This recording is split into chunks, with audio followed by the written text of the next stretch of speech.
Swimming on holiday muna tayo today. Ako nga pala si Renz, isang software engineer na work from home. Samahan niyo kami sa araw na to. Let's go! May fireworks pala dito. I'm not sure lang kung anong meron event dun sa lugar na yun. 5:31. Si baby nagigising-gising na. Tayo, sarap ng tulog natin. Pakita ko pala yung view dito sa Manila. Wala pa ding sunrise. So peaceful. 6:08. Yan, may araw na. Yan, pwede na magpa-araw sila wife and si baby Elon. Kaya nagdito na sila. Video selfie lang. Yan, sarap ng tulog ni baby oh. 6:11. Nagising na tayo dito. And magpapa-araw na tayo. Kaya pumunta na ako dito. Nilapitan ko na sila wife and baby. Yan, sabay na kami nagpapa-araw dito. Hinawakan ko lang yung kamay ni wife dito. And then, kinuha ko na si baby Elon. Kaso, may iyak siya dyan. Kaya ang gagawin ko, ipapatayo ko siyang pag ganyan.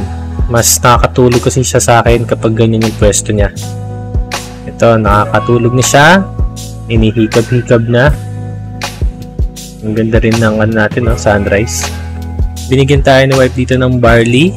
Inumin lang natin. Ayan. Ubusin na. Good for immune system yung barley na yan. Selfie lang dito. Sarap ng tulog ni baby. Inom lang tayo ng yogurt. Pampatibay ng ating mga bones. And then, 2 liters of water. Pagpa-cleanse na ating organs. Paikit na tayo dito para mag-swimming. Ito yung mga dadali natin. Paikit na tayo. Sira kasi yung isang elevator kaya walang padiretso dun sa pool. Dito tayo sa taas. Papunta lang tayo dun sa ating pwesto. Binaba ko lang muna yung gamit. Kukunin natin yung ating upuan. Sa kabilang pwesto ko siya. Ayan. Kunin na natin. Hilain lang. Breath hold training muna tayo. Ayan. Mga ilang seconds lang naman to. Then swimming tayo. So, freestyle lang. Papunta and pabalik.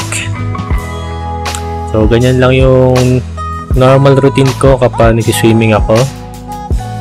Dito, magsisisid na tayo for 1 minute. Kaya pakinggan nyo muna.